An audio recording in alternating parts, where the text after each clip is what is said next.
Madonna, the queen of pop. There is probably not a person alive who hasn't heard of Madonna. She's brought music into every era for the past 40 years. She's obviously got herself a loving fan base over the years, but what if I tell you one fan got obsessed and became her stalker, and become her worst nightmare?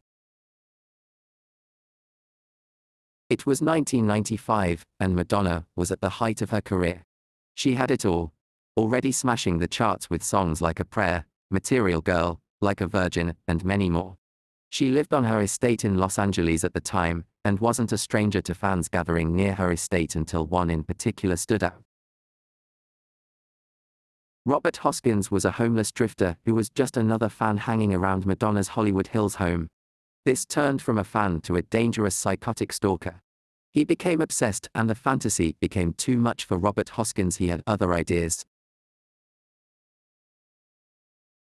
Robert Hoskins showed up at Madonna's home on April 7, 1995, jumping a security wall before being evicted from the 3.5-acre grounds by a private guard. Madonna was not home at the time. Returning from a bike ride with her personal trainer the following day, Madonna encountered Hoskins at her gate. He looked homeless, dirty, his clothes were wrinkled, and he had a crazy look in his eyes, quoted Madonna. Hoskins said nothing but left a note saying, "I love you. You will be my wife for keeps." 7 weeks later, while Madonna was in Florida, where she also owns a home, Hoskins was back, this time carrying a 4-inch wooden heart with the oddly misspelled inscription, "Love to my wife Madonna," but missing the "ho" in the spelling. On May 29, 1995, Hoskins was shot twice by one of Madonna's security guards. He was shot in the arm and the hip. He threatened to marry or kill her and said he would slit her throat from ear to ear. Madonna was not home at the time. He was arrested and on a $150,000 bond.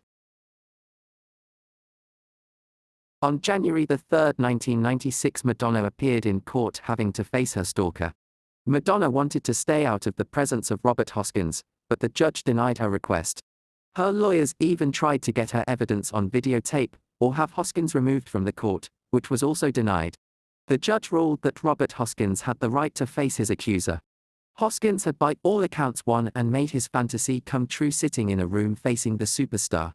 Madonna previously missed a court appearance and was forced to testify or be bailed with a $5 million bail. Giving her evidence, Madonna told the court how Hoskins haunted her nightmares, and when asked how she felt being in the presence of Robert Hoskins, she said it made her sick to her stomach, and she found it deeply disturbing that the man, who was obsessed with her and wanted to kill her, was granted to sit facing her in court, granting his dreams. She felt violated.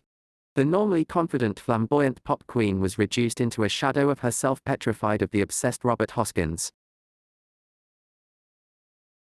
At the end of the trial, the disturbed Robert Hoskins was sentenced to 10 years in prison, the maximum sentence that could be given, as the judge deemed Hoskins was a continued danger to society.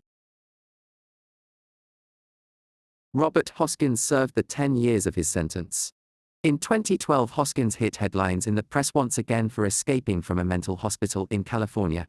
Police told how he was highly psychotic and extremely violent while not taking his medication. He was caught 1 week later walking down a street 10 miles from where he escaped. He was taken back to the mental health facility without causing harm or injury, and was uninjured himself. Madonna was persuaded to sell her Los Angeles home 7 weeks after Robert Hoskins was shot. The mansion was a former home of gangster Bugsy Siegel. Robert Hoskins obviously scared the life out of her.